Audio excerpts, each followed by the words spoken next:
సరే బ్లాక్ అనేది ఉంది అని మనం డయాగ్నోస్ చేసిన తర్వాత మనం ఏం చేయాలి? సో, ఈ బ్లాక్ అనేది ఉంది అని డయాగ్నోస్ చేసిన తర్వాత 2 రకాల ట్రీట్మెంట్స్ ఉంటాయి. మొదటిది ఏంటి అంటే లాప్రోస్కోపీ ద్వారా ఆ బ్లాక్‌ని కరెక్ట్ చేయడం. కాన్యులేషన్ అనేది చేసి ఆ బ్లాక్‌ని రిమూవ్ చేయడం అన్నమాట.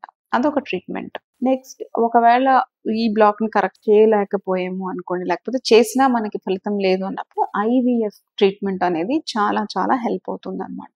సో, ఎందుకు ఐవీఎఫ్ ట్రీట్మెంట్ హెల్ప్ అవుతుంది ఈ ఫెల్లోపియన్ ట్యూబ్ బ్లాక్స్ ఉన్నప్పుడు అంటే, ఈ ట్యూబ్‌లో జరిగే ఫెర్టిలైజేషన్ అనే ప్రక్రియ ఐవీఎఫ్ పద్ధతిలో మనము ఐవీఎఫ్ ల్యాబ్‌లో చేస్తాము. సో, ఆ ట్యూబ్ అనేది బైపాస్ చేస్తామనమాట. సో, అందుకని ఈ ఫెల్లోపియన్ ట్యూబ్ బ్లాక్స్ ఉన్నప్పుడు ఐవీఎఫ్ టెక్నాలజీ వాడుకొని ప్రెగ్నెన్సీ అనేది ప్లాన్ చేసుకోవడము బాగా హెల్ప్ అవుతుంది. అండ్ ఫెల్లోపియన్ ట్యూబ్ బ్లాక్‌లో ఐవీఎఫ్ సక్సెస్ రేట్ కూడా చాలా బావుంటుంది. అంటే గర్భాశయంలో ప్రాబ్లమ్ లేదు, అండాశయంలో అండం నంబర్ నార్మల్‌గా ఉంది, స్పెర్మ్స్‌లో ఇష్యూస్ లేవు అన్నప్పుడు ఫెల్లోపియన్ ట్యూబ్ బ్లాక్‌కి IVF is the main stay of treatment అన్నమాట.